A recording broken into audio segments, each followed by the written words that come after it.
નવા મુદ્દા પર આવીએ. Unit number 8, observation of the patient, examination.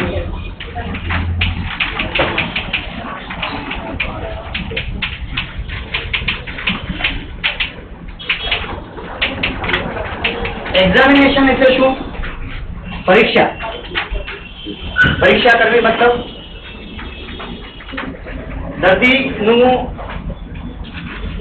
દર્દીને કઈ તકલીફ છે એ ચેક કરવું.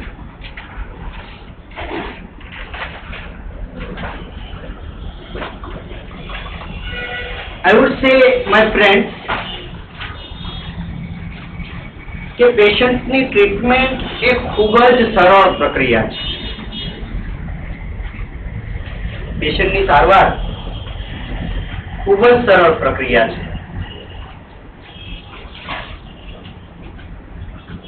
પેશન્ટને શું તકલીફ છે એનું નિદાન કરવું એ ખૂબ જ અઘરી પ્રક્રિયા છે. મને ખબર પડી કે પેશન્ટને ટાઇફોઇડ છે તો ટાઇફોઇડમાં શું ટ્રીટમેન્ટ અપાય? બહુ સરળ, એવરીવન નોઝ. પણ ટાઇફોઇડ છે કે પકડતા નહીં આવડે એના માટે થઈને ટ્રીટમેન્ટ ઘણી વખત ફેલરમાં જતી હોય છે.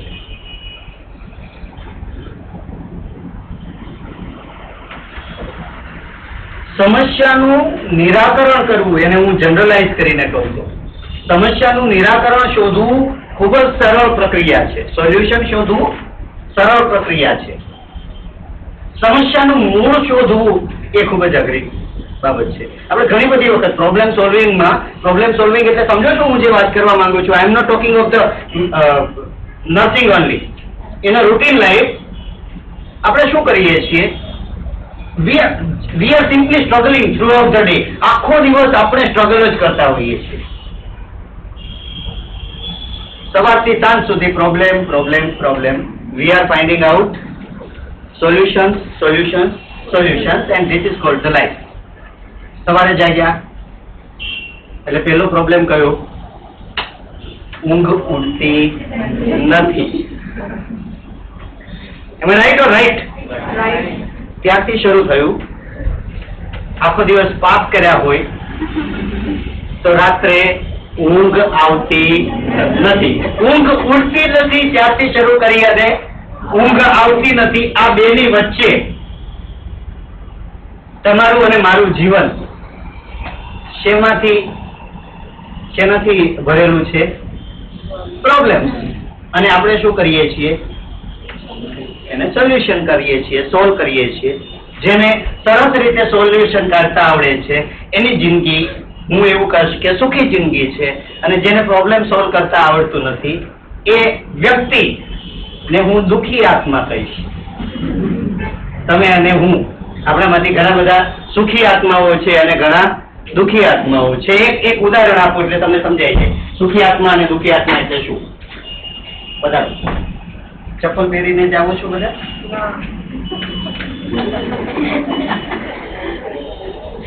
બેન ઊભી રહે. અહીંયા આવો ને બેટા. અહીંયા આવે દીકરા. અચ્છા, અહીંયા હાઈ કર જોઈએ. હાઈ કર. તું શા માટે લેટ થઈ આજે? બસ મોડી આવી. બરાબર. This is what problem. Solution શું? બેન ને આજે બસ મોડી આવી એટલે મેં બહુ ખકડાવી. એટલે આવતીકાલથી એ બસમાં શું કરશે? બેસશે જ નહીં, ઊભી રહેશે. નાની બસ હશે તો પણ ઊભી રહેશે. કંડક્ટર કહે છે બેન બેસી જાય. ના સર બહુ ગુસ્સો કરે છે, મને ઉતાવળ છે. તમે બસમાં ઊભા રહેશો તો સોલ્યુશન નહીં આવે. બેસો. અમે કઈક મજાની વાત કરતા હતા. એક છોકરો ભગવાનને પ્રાર્થના કરી કે હે ઈશ્વર, મારે સ્વર્ગ જોવું છે અને નર્ક જોવું છે.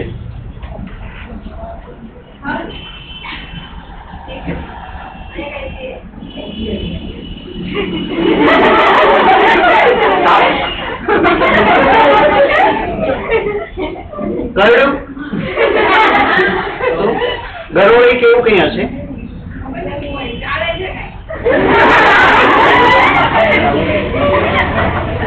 જનરલી આ ક્લાસમાં કોઈને સાપ કે વીછી કે કરડે તો એ જીવતા રહેતા નથી. એના નાનો અનુભવ છે. ત્યારબાદ સમજો કઈ નથી. કરડે પછી જોશું. જીવે અત્યાર સુધીના કેસમાં એવું થયેલું છે કે કોઈ કરડ્યું હોય તો એ સ્ટુડન્ટ જે તે વખતે ઇન્સ્ટન્ટ ત્યાં જ એક્સપાયર થઈ જાય. 2017માં શું થાય આજે આપણે ચેક કરીએ.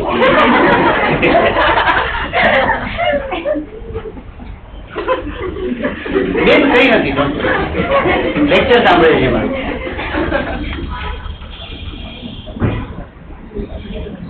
આવો સાપ કે નાનકડો હશે, અહીંયા મોટો નહીં. એક મહાત્માનું લેક્ચર સાંભળતો હતો સાપ દરરોજ.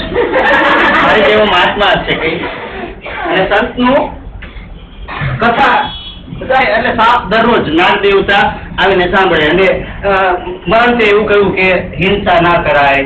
આ તમે સાંભળેલી વાત છે. કોઈને હેરાન ના કરાય, દુઃખી ના કરાય. એટલે સાપ જે નાગ દેવતા હતા એને થયું કે ચાલ સુધરીએ આપણે. માણસ તો નહીં સુધરે, હું તો ટ્રાય કરું. કથા સાંભળે કોઈ માણસ સુધરે હોય એવો અત્યાર સુધીનો રેકોર્ડ નથી. એટલે નાગને થયું કે ચાલ સુધરીએ. પેલો બાવો બિચારો ક્યારનો મથે છે સમજાવવા. એટલે નાગ દેવતાએ નક્કી કર્યું કે આપણે કોઈને કરડવું નહીં, અને કરડવાનું બંધ કર્યું. પછી છોકરાઓ લાકડી લઈને લાકડીમાં આમ કરડે તો પેલા તો ડરતા એટલે ભાગતા. હવે તો કાંકરી મારે. પછી ખબર પડી ગઈ કે આ તો કરડતો નથી એટલે પૂંછડી પકડીને ફેરવે. નાગ દેવતાનું તો બાપરે બાપ. એક વખત મહંત પછી પાણી પી લે છે. મહંતને એક વખત શાંતિથી બેસેલા છે. નાગ દેવતા પહોંચ્યા એમની પાસે કે બાબા તમે મને કહ્યું કે સુધરી જા, મેં સાંભળ્યું હતું તમારું પ્રવચન અને કરડવાનું બંધ કરી દીધું, હવે તો લોકો હેરાન પરેશાન કરી મૂકે. મહંતે એવું કહ્યું કે કરડતા નહીં, ફૂફાડો તો મારજો. તમને પણ આજે જણાવું, કરડશો નહીં પણ ફૂફાડો રાખજો. ફૂફાડો નહીં હોય તો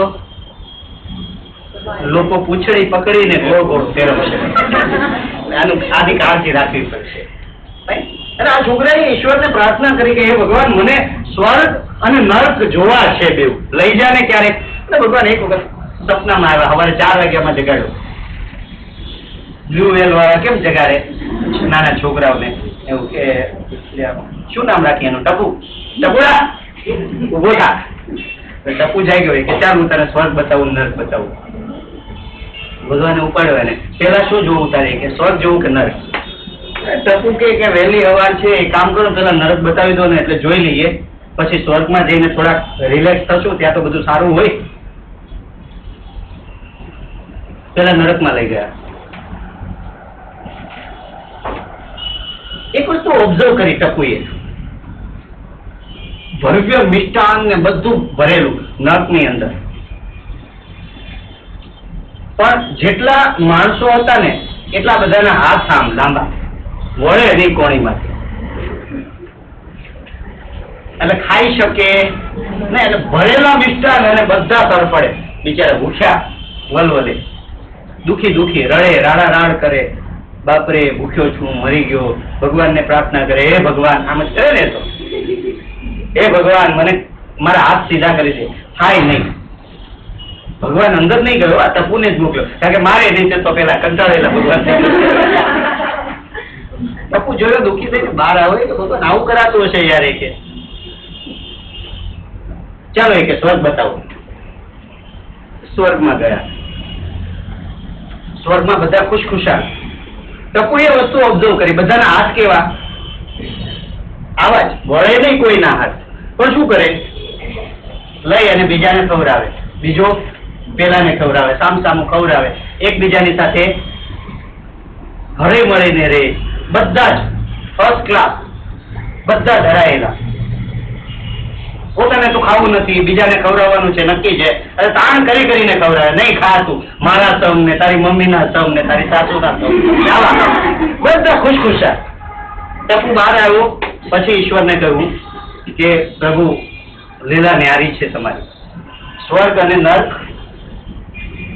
અહીંયા પૃથ્વી ઉપર જ છે અને જે છે એ એક સરખી જ સમસ્યા છે. બેન તારી બસ લેટ પડી, ક્યાં ગયા? બીજા કેટલા બસમાં આવે છે? એમની બસ પણ ક્યારેક લેટ પડે, બરાબર છે. બસ લેટ પડવાની છે તો બેટર વહેલી બસમાં આવીએ.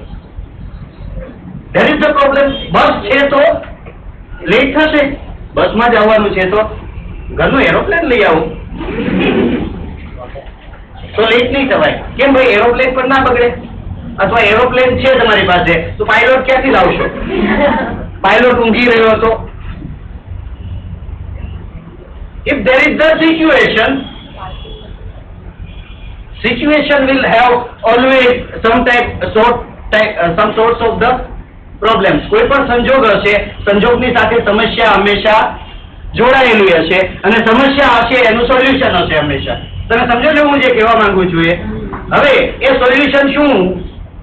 તો કે કાં તો તમે દુઃખી થાઓ, કોઈને મદદ તો હું નહીં કરું અને મારો હાથ લાંબો છે, સીધો છે, એટલે હું પોતાને તો ખવડાવી નહીં શકું અને બીજાને ખવડાવવામાં હું રાજી નથી, એટલા માટે હું નરકની જિંદગી જીવું છું. હું બીજાને મદદ કરું છું એટલે બીજું મને મદદ કરશે અને હું સ્વર્ગની જિંદગી જીવું છું. This is the philosophy of life, my friend.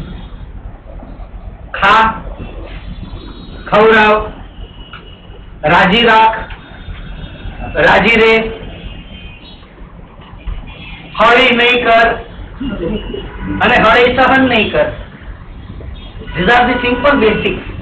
અને જુઓ મજા આવે. Examination of the patient.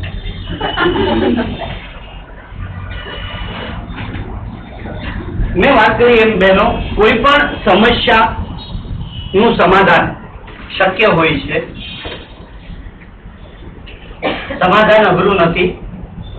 સમસ્યા શું છે એ ફાઇન નહીં કરો ત્યાં સુધી. બેન બસ મોડી પડી, સમાધાન આપ મને. ચાલ સમસ્યાનું કઈ નહીં, તમે બસમાં કઈ ઉભા રહીને આમ આમ હાલવા મળો તો થોડું થવાનું છે. જયારે પહોંચવાના છો ત્યારે જ પહોંચો. તમે ડ્રાઈવરને ગાળો આપો તો શું કરે બિચારો? ટ્રાફિકમાં ફસાઈ ગયો હતો. એ તો જે થવાનું છે. મૂળ શું છે પ્રોબ્લેમનું?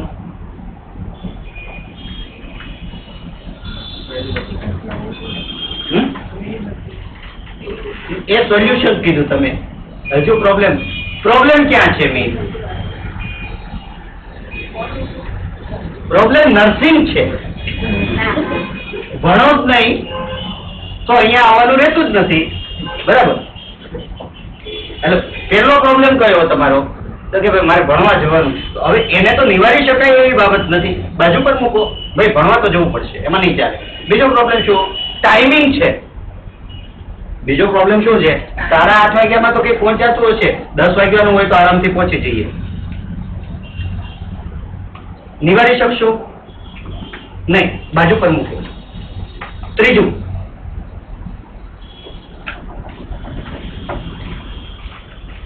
બસના ટાઈમિંગ પ્રોબ્લેમ છે. વહેલી બસ ફાઇન્ડ કરો, આવી જવા છે. સમજાય છે તમને? હવે પ્રોબ્લેમ શું છે? તો કે ભાઈ વહેલી બસ સવારે 5 વાગ્યામાં આવે, એમાં આવીને હું 6 વાગ્યામાં પહોંચીને શું કરું? તો કઈ નહીં, તો પછી એકાદ લેક્ચર જતું કરવાનું, દરવાજો નહીં ખકડાવવાનો.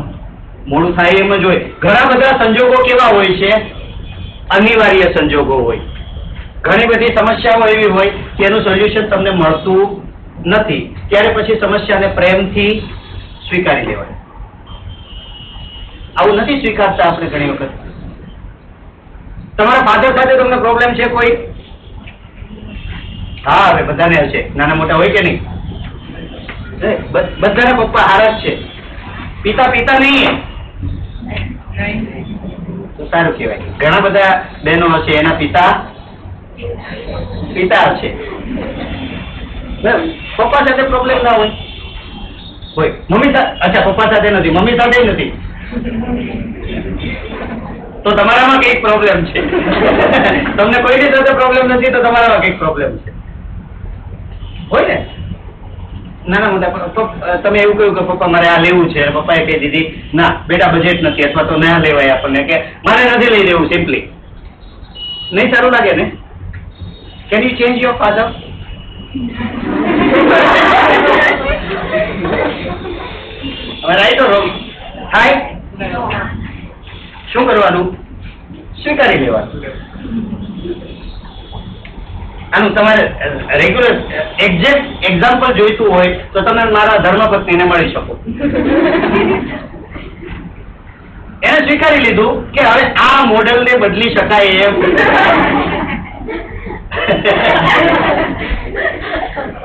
એટલે અમુક સમસ્યાઓ એવી હોય છે હું બહુ હળવાશથી કહું છું, આ બાબતોને સમજજો. હવે કાં તો મારા ધર્મપત્ની દરરોજ જીવ બાળે કે ક્યાં ભટકાયો મારા નસીબમાં, અને કાં જેવો છું એવો યુ આર માય હીરો એમ કહી સાચું ખોટું પણ એમ મને સારું લગાડે તો સારું વર્તન રાખવું. You will have to accept some of the situations which cannot be changed in anyhow. So first of all, you try to change the situation, and if you think situation cannot be changed, then I do request, please you change. જો તમને લાગે કે પરિસ્થિતિ બદલી શકે એમ નથી તો મહેરબાની કરી અને તમે બદલી જાઓ અને પરિસ્થિતિને સ્વીકારી દો. મજા આવશે. અનુકૂલન, ડાર્વિનનો ઉત્ક્રાંતિવાદ. જે અનુકૂળતા નથી સાધી શકતું એ ખવાઈ જાય છે, એનો નાશ પામે છે. મારી પાસે 2 ગ્લાસ છે, એક કાચનો એક પ્લાસ્ટિકનો. બેવને ઉપરથી હું નીચે ફેંકું, કયો ફૂટશે? શા માટે? અક્કડ છે, કોઈ સંજોગોમાં બદલવા માંગતો નથી, પરિસ્થિતિ સાથે અનુકૂલન સાધવા તૈયાર નથી, એટલા માટે તૂટી ગયો. પ્લાસ્ટિક શું કરશે? જેવો પડ્યો એવો ફોર્સ આવ્યો, એને સ્વીકારી લીધી પરિસ્થિતિ કે ભાઈ આ ખરાબ સમય આવ્યો છે, ચાલ હું હળવો થઈ જાઉં, પરિસ્થિતિ સાથે અનુકૂલન સાધી લો. બેવને સરખો ફોર્સ લાગશે ને જ્યારે પડશે ત્યારે ઘા બેવને સરખો લાગશે. એકે શું કર્યું? ઘાને પચાવી દીધો અને એકે પરિસ્થિતિની સાથે અનુકૂલન નહીં સાધ્યું. હવે મને હતું આજે હું એક્ઝામિનેશન ઓફ ધ પેશન્ટ પૂરું કરીશ. પેશન્ટ એક્ઝામિનેશન એટલે શું? પેશન્ટના રોગની સ્થિતિને જાણવી.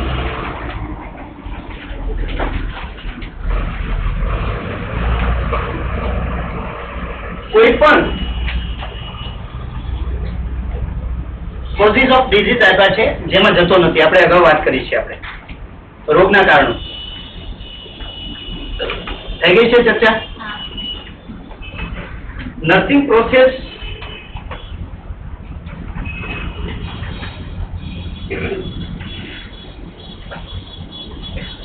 દ્વારા હું અહીંયા ડોક્ટરની ચર્ચા કરવાના બદલે નર્સ પોઈન્ટ ઓફ વ્યૂ થી પેશન્ટને કેમ એક્ઝામિન કરવું એની વાત કરીશ. કે ડોક્ટર પોઈન્ટ ઓફ વ્યૂ થી વાત કરીએ પહેલા. ચાલો પેશન્ટ એક્ઝામિનેશન નો ડોક્ટર પોઈન્ટ ઓફ વ્યૂ લઈએ. કોઈ પણ પેશન્ટ હોસ્પિટલમાં બતાવવા માટે જાય તો એના સ્ટેપ્સ કયા? પહેલું કામ શું કરશે? નક્કી કરશે weather it is OPD type of the condition, whether it is emergency condition, routine condition છે અથવા તો emergency છે. routine હશે તો જે તે વખતે તકલીફ સહન કરશે, ઓપીડી નો જે ટાઈમ હશે ત્યાં સુધી વેઇટ કરશે. રાતે 2 વાગે દુખાવો થયો તો શું કરશે? દુખાવાની એક ગોળી લઈ લીધી, રાત થઈ ગઈ, બીજા દિવસે 9 વાગે બતાવવા જશે. ઇમરજન્સી હશે તો રાતે ને રાતે નીકળશે. ઓકે, રિસેપ્શન પર રિપોર્ટિંગ કર્યું, ત્યાં ગયા પછી શું કરશે? કેસ કઢાવશે, રજીસ્ટ્રેશન કરશે. તમે રાઈટ કરો, આ જે પ્રોસેસ છે એની વાત કરું છું. કેસ કઢાવશે નહીં. હા, ઇમરજન્સી હશે તો સીધા કેઝ્યુઆલિટીમાં લઈ જશે પેશન્ટ. ત્યાં ગયા પછી ડોક્ટર શું કરશે? પેશન્ટની તપાસ કરશે, ચેક કરશે. એને શું કહેવામાં આવે? Examination of patient. એ તપાસમાં શું આવે?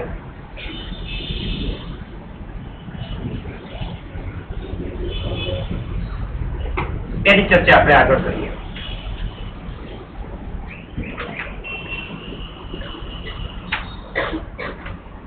પ્રોસેસમાં થઈને ચાલુ છું. ચાલો, નર્સિંગ પ્રોસેસ. પ્રોસેસ એટલે શું? પ્રક્રિયા.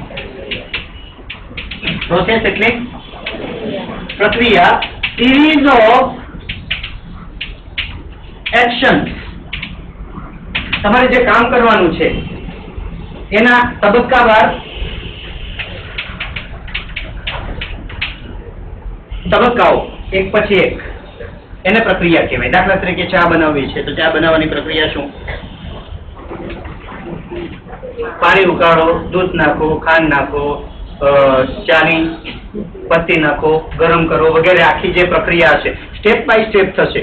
એ જ રીતે નર્સિંગ પ્રોસેસનો પહેલો તબક્કો છે પેશન્ટનું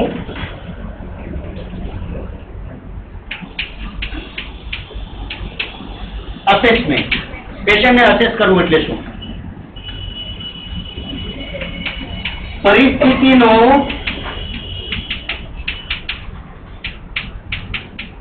અંદાજ કાઢવો. આને શું કહેવાય? પેશન્ટનું અસેસમેન્ટ. અસેસમેન્ટને હું ડેટા ગેધરિંગ કહું છું. ડેટા એટલે માહિતી, ગેધર કરવું એટલે એકત્ર કરવી, ઇન્ફોર્મેશન ભેગી કરવી. કેસ કઢાવો ત્યારથી શું શરૂ થઈ જાય? ડેટા ગેધરિંગ થાય. નામ ડેટા છે, ઉંમર ડેટા છે, વજન, હાઈટ, મેલ ફિમેલ, બરાબર, બધો જ બે પ્રકારના ડેટા હોય. એકને સબ્જેક્ટિવ ડેટા કહીએ અને એકને ઓબ્જેક્ટિવ ડેટા કહીએ. એકને શું કહીશું આપણે? સબ્જેક્ટિવ અને એકને ઓબ્જેક્ટિવ. સબ્જેક્ટ એટલે કોણ?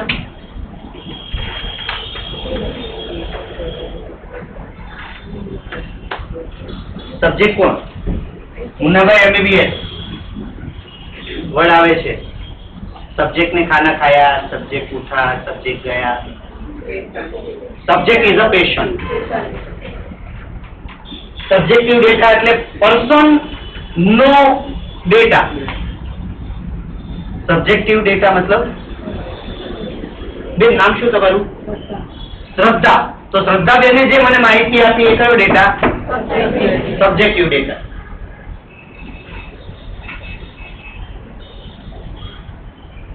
શું થાય છે? માથું દુખે છે, તાવ આવે છે, પેટમાં બળે છે, આંખમાંથી પાણી નીકળે છે, ખંજવાળ આવે છે, બધો જ કયો ડેટા આવશે? સબ્જેક્ટ. માહિતી લેશો ને, ક્યાં રહો છો, ફોન નંબર શું, બધો જ કયો આવશે? સબ્જેક્ટિવ. ઓબ્જેક્ટિવ ડેટા એટલે સબ્જેક્ટ એટલે વિષય, ઓબ્જેક્ટ એટલે વસ્તુ. ઓબ્જેક્ટિવ ડેટા એટલે પેશન્ટ નો ડેટા. સબ્જેક્ટિવ એટલે પેશન્ટ દ્વારા આપવામાં આવતો ડેટા અને ઓબ્જેક્ટિવ ડેટા એટલે પેશન્ટ નો ડેટા. એવું કરશું. દાખલા તરીકે ટેમ્પરેચર માપવું પડે, pulse, respiration, height, weight, measurement, બધા આ બધા ડેટા કયા છે? ઓબ્જેક્ટિવ. અસેસમેન્ટમાં શું કરો છો તમે?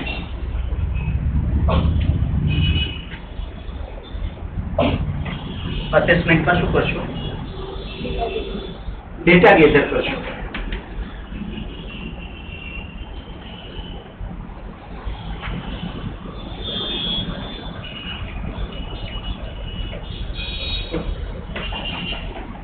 લખી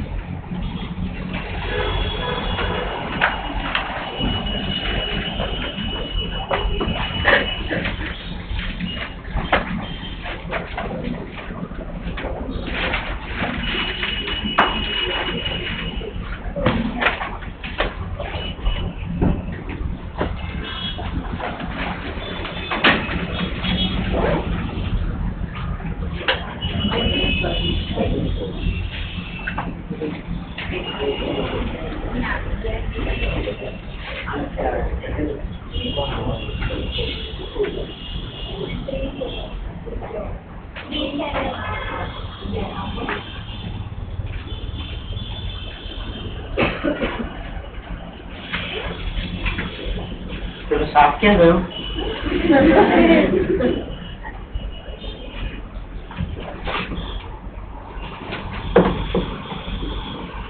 તમારા ક્લાસમાં ડ્રોપ આઉટ ઓછા છે કેમ? છોડી દીધું હોય એ વાત?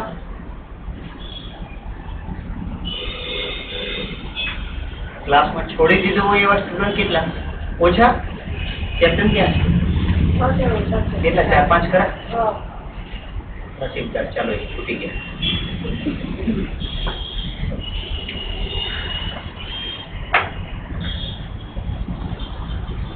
વ્હાઇટ એપ્રોન ખૂબ જ જવાબદારી વાળું કામ છે. જે વ્યક્તિ બિનજવાબદાર હશે એ કદાચ આ વજન ઉચકી શકશે નહીં. હળવો એપ્રોન ખૂબ જ ભારે જવાબદારીનું વહન કરાવે છે.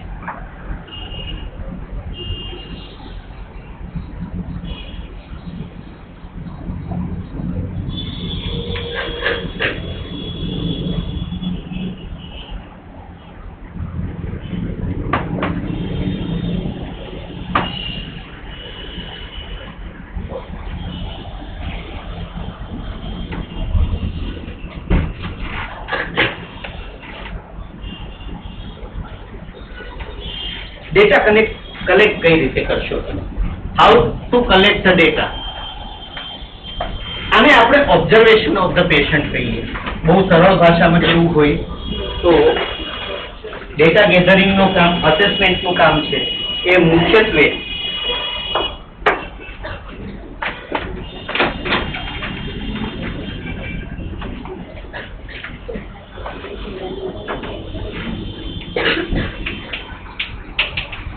methods of data collection અને method of assessment એવું પૂછું તો જવાબ આ જ આવશે. હા બેનો? પેલું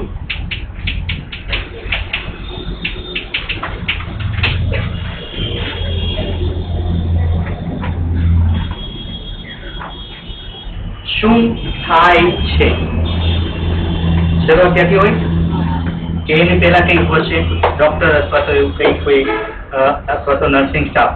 પેશન્ટ આવે એટલે તમારે શરૂઆત ક્યાંથી કરવાની? આવો.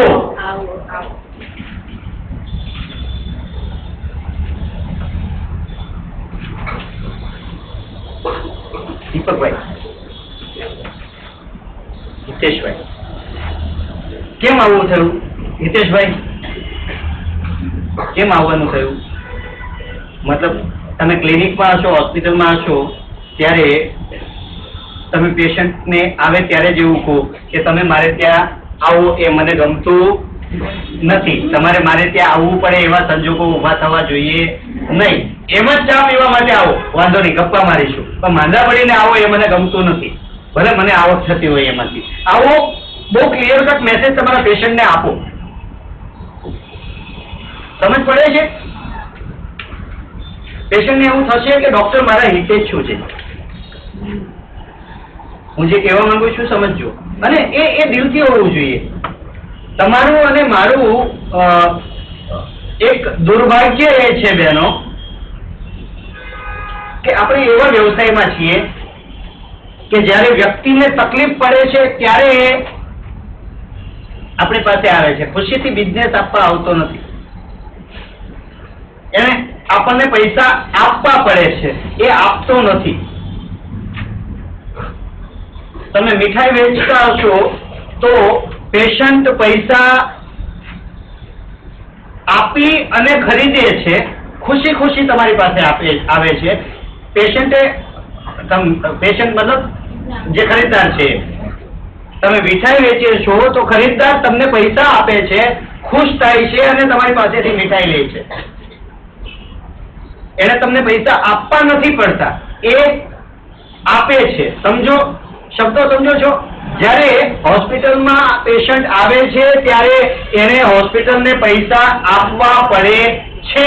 બીકોઝ માંદા પડવું કોઈને ગમતું નથી, છતાં માંદા પડ્યા છે, હવે રિકવર તો થવું પડશે, એટલા માટે થઈને પૈસા આપવા પડે મારે હોસ્પિટલમાં. એટલે તમે ખુશી ખુશી કોઈ આપી જાય પૈસા અને તમે કમાઓ, એટલા નસીબદાર તમે નથી.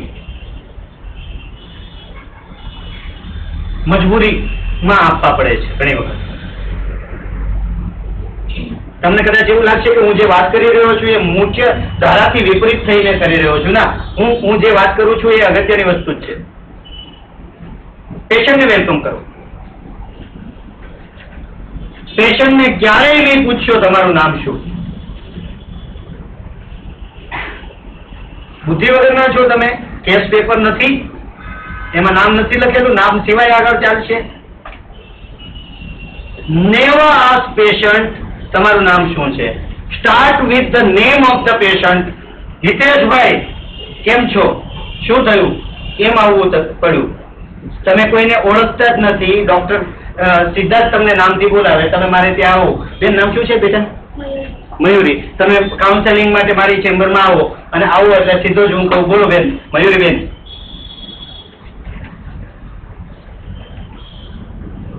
કેમ આવવાનું થયું?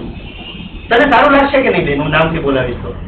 અને તમે તો કદાચ સ્ટુડન્ટ છો અને નામથી બોલાવો તો તમને એમ થાય કે સારું, સરને તો નામ ખબર હોય જ નહીં, જેવું એકચ્યુઅલી હોતું નથી. એની પાછળનું કારણ નામ યાદ રાખવા મારી યાદ નહીં રહેવાની મારી બીમારી છે. હા, એકચ્યુઅલી એવું ઇન્ટેન્શન નથી, પણ મને નામ યાદ નહીં રહે. ઘણી વખત આવું થતું હોય. હું તમને નામથી બોલાવીશ તો સારું લાગશે કે નહીં? હું કોઈ પણ જગ્યાએ જાઉં, સામેની વ્યક્તિને હું પહેલી વખત મળી રહ્યો છું, એ મને મારા નામથી બોલાવે તો મને કેવું લાગશે? હું સન્માનિત થતો હોઉં એવી લાગણી આવે મને. સમજો છો? સામેની વ્યક્તિ એટલે જ્યારે પણ તમે પેશન્ટ સાથે વાત કરો છો ત્યારે કોઈને પણ એવું નહીં પૂછશો પેશન્ટને પહેલી વખત તમારું નામ શું. નામ શું એમ પૂછો તો જવાબ દેવામાં પેશન્ટને વાંધો હશે જ નહીં, કારણ કે એ સ્વીકારે છે કે આ બેન પહેલી વખત મળ્યા છે એટલે નામ પૂછે. પણ તમે એને પેશન્ટ શંકર કાકા શું થયું, પાછો તાવ આવી ગયો? કઈ નહીં, વાંધો નહીં, ચાલો આવી જાઓ, જોઈ લઈએ આપણે.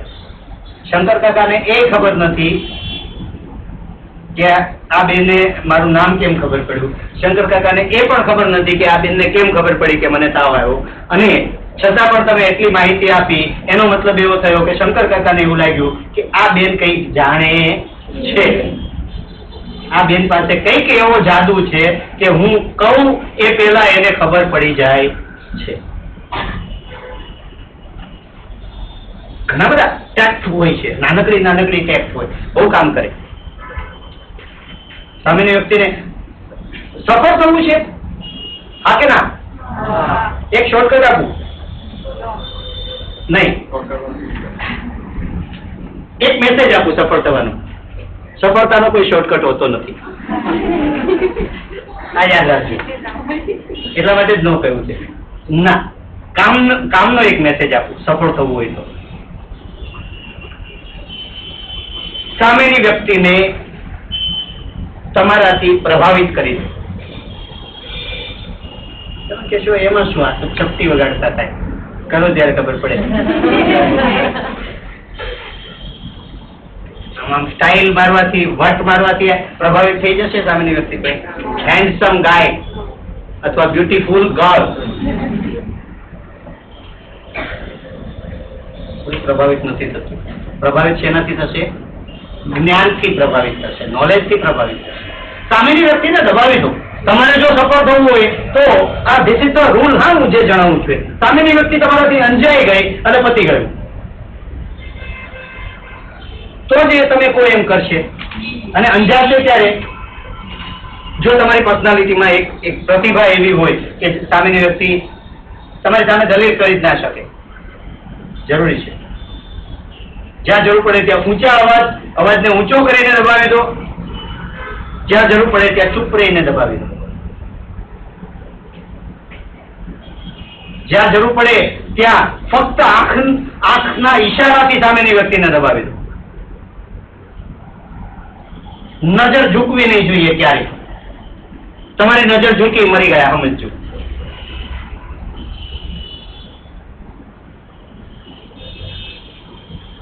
આ જે કહ્યું એટલે ડોક્ટરે કઈક વાંક કાઢ્યો તમારો અને કકડાવે છે અને આમ કર્યું.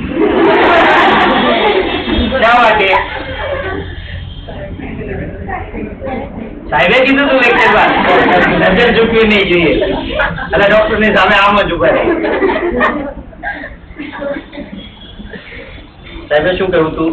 નજર ઝૂકી તો અહીંયા નજર નહીં ઝૂકી તો મરી. એટલે હું જે પ્રયોગો આપું છું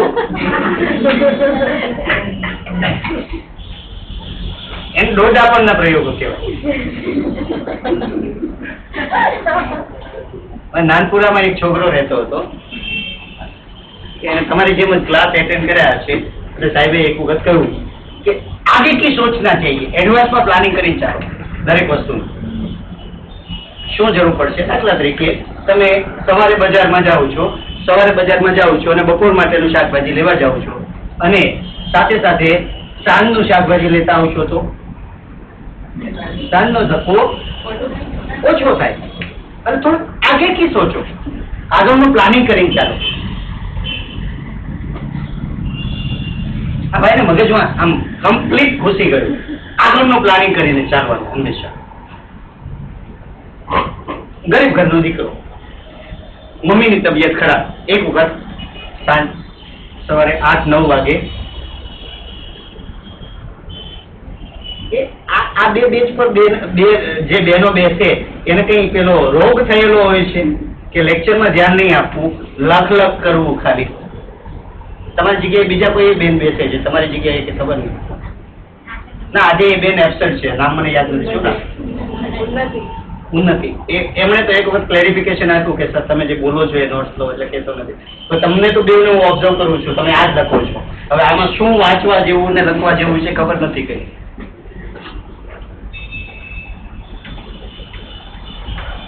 આ છોકરાનું નામ ટેણો. એટલે ટેણા એ લેક્ચરમાં એવું સમજી લીધું કે એડવાન્સમાં પ્લાનિંગ કરવાનું. એક વખત સવારે 7-8 વાગ્યા હશે, 7-7:30 થયા હશે. એના મમ્મીની તબિયત બહુ ખરાબ, ઘાંઘો થઈ ગયેલો. છોકરો શું કરવું ખબર પડે નહીં. બાજુવાળા પડોશી આવ્યા, જોયું કે ટીણિયા તું જલ્દી ડોક્ટર પાસે જા, ડોશી હમણાં મરી જશે. જા તું 15 મિનિટમાં ડોક્ટરને લઈને આવ, નહીં તો ડોહી મરી જશે, જલ્દી ભાગ. એટલે ટીણાભાઈ સાયકલ લીધી અને ફટાફટ એ ડોક્ટરના દવાખાના બાજુ સાયકલ લઈને ગયો. જઈને જુએ તો હજુ દવાખાનું ખુલેલું નહીં. ડોક્ટરને ફોન કર્યો, ફોન ઉપાડ્યો નહીં. પૈસા ખિસ્સામાં 100-200 રૂપિયા જેવું લે તો ગયેલો.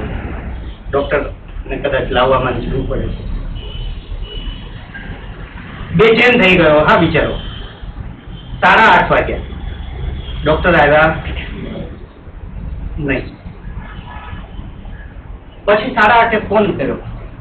ફોન લાગ્યો. ડોક્ટરે કહ્યું હું તો આજે રજા પર છું.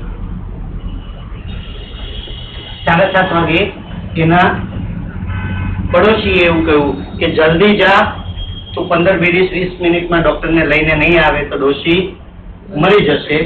અને 15-20 મિનિટના બદલે કેટલો ટાઈમ થઈ ગયો? 1 કલાક થઈ ગયો. છોકરો નિરાશ થઈ ગયો બિચારો. પાછો ફરતો હતો. પાછા ફરતી વખતે એને મગજમાં સાહેબનું લેક્ચર યાદ આવ્યું, એડવાન્સમાં પ્લાનિંગ કરવું. એટલે એ સીધો નવસારી બજાર, પેલું રામ બોલો ભાઈ રામ માટેનો જે સોદા સામગ્રી હોય ને એ ગયો અને લાકડા અને કાકી ને બધું સાયકલમાં નાખીને સીધો ઘરે આવ્યો. શા માટે? 15 મિનિટમાં ડોક્ટર નહીં આવે તો પેશન્ટ તો મરી જાય. પછી બીજો ધક્કો ખાવો એના બદલે સાથે આને શું કહેવાય? દોઢડાપણ કહેવાય. એટલે હું જે લેક્ચર આપું છું એમાંથી કામનું હોય એ લેજો. પછી આંખ નીચે લંબી નહીં જોઈએ એનો મતલબ એવો ના થાય કે તમે ગમે એની સામે આંખો કાઢો.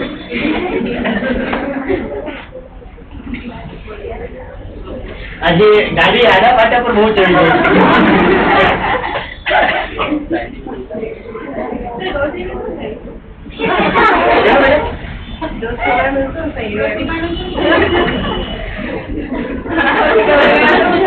ફોન કરવો પડશે મારે. એ ડોશીનું શું થયું એ ખબર નથી, એ છોકરાનું શું થયું એની ચિંતા કરે. આજુબાજુ વાળા એ મારો નહીં હોય.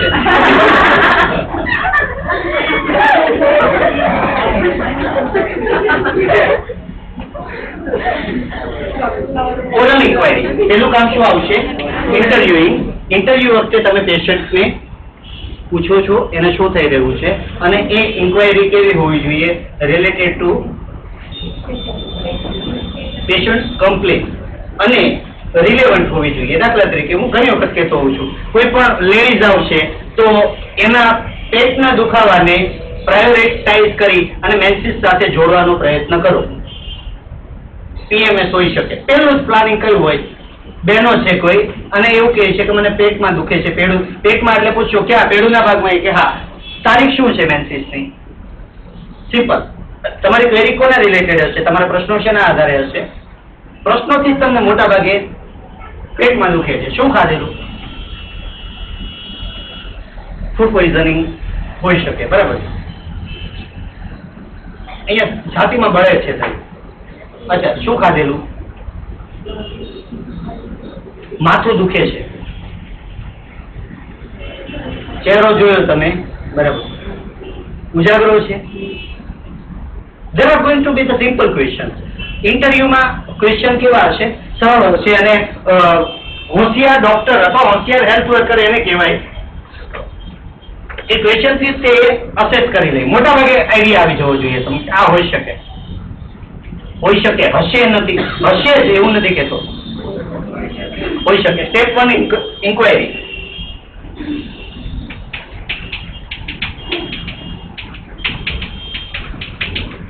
Step 2 history. પેટમાં દુખે છે, ઉબકા જેવું થાય છે, ક્રેમ્પિંગ છે, 2 મહિના પહેલા ટાઇફોઇડ ની સારવાર પૂરી થઈ, પોસિબિલિટી પાછો આવ્યો, ટાઇફોઇડ પાછો ઉથલો માર્યો હોય એવી શક્યતા ખરી. શેના આધારે ખ્યાલ આવ્યો તમને? પેશન્ટના જૂની વિગતો, જૂની બીમારી, પ્રેઝન્ટ સિનારીઓ, અત્યારે ક્યાં રહી છે, કયા પ્રકારનું પાણી પીવે છે, કયા પ્રકારનો ખોરાક ખાય છે, કયા પ્રકારની લાઈફસ્ટાઈલ છે, આ બધું જ શેમાં આવશે?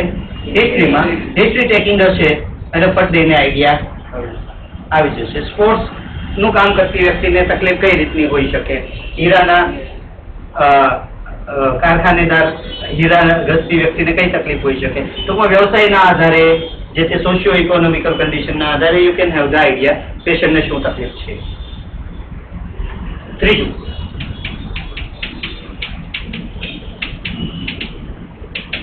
inspection or say observation of the patient from head to toe. માથાથી લઈ અને પગ સુધીનું કમ્પ્લીટ ઓબ્ઝર્વેશન. ક્યાંથી શરૂ થાય? પેશન્ટ આવે છે ત્યારથી શરૂ થઈ. એક બાબત તમારી નજરમાંથી બહાર જવી જોઈએ નહીં. નસના અગત્યના ગુણધર્મોમાં સૌથી મહત્વનો ગુણધર્મ છે એની આંખ. બાજ જેવી કહીએ ને, ચીલ જેવી આંખ હોવી જોઈએ તમારી. નાનકડામાં નાનકડો ઓબ્ઝર્વેશન તમારા ધ્યાનમાં આવી જવું જોઈએ. પેશન્ટના ચહેરા પર કરચલી પડી રહી છે, એ કરચલીના આધારે તમને આઈડિયા આવી જવો જોઈએ દુખાવાનું પ્રમાણ કેટલું હશે. ડ્રાયનેસ કહીએ ને, ચહેરો બગડે એના આધારે તમને જજમેન્ટ આવી જવું જોઈએ કે આ પેશન્ટનું દુખાવાનું પ્રમાણ કેટલું હશે. પેશન્ટ ચાલીને આવે છે, હું ચાલીને આવું છું, મારો પગ પડે છે, આના આધારે તમને ખબર પડવી જોઈએ પહેલા મણકામાં, બીજામાં, ત્રીજામાં, ચોથામાં કયા મણકામાં તકલીફ હશે. સમજ પડે છે તમને? પેશન્ટ ચાલીને આવી રહ્યું છે કે ઊંચકીને લાવવું પડે છે, બેભાન છે, અર્ધ બેભાન છે કે કોન્શિયસ છે, આંખો પર ભારણ કેવું છે, નખથી લઈ, પગના નખથી લઈ અને વાળ સુધીનું બધી જ બાબતો ઓબ્ઝર્વ થઈ જશે. અને ઓબ્ઝર્વેશન થી તમને જજમેન્ટ આવી જશે પરિસ્થિતિ શું છે. ઓબ્ઝર્વેશનના ફાયદા આપ્યા છે.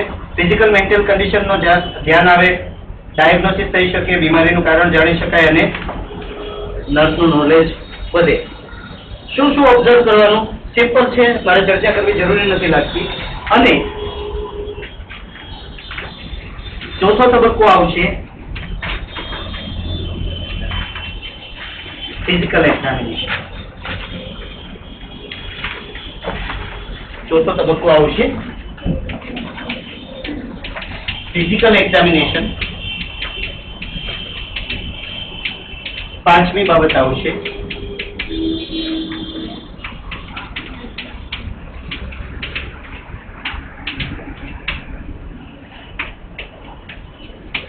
સક્સીડિંગ લેક્ચર્સમાં બહેનો ફોર્થ અને ફિફ્થ ને કવર કરીશું. શારીરિક પરીક્ષણ એની 4 મેથડ એની વાત કરીશું. એ સિવાય લેબોરેટરી ઇન્વેસ્ટિગેશન શું હોય એની વાત કરીશું. કોઈ પણ ડેટા ગેધર કરવા માટે તમારે કેટલા તબક્કામાંથી પાસ થવાનું છે? 5 તબક્કા. આજ પૂરતું એટલું રાખીએ છીએ. Thank you very much.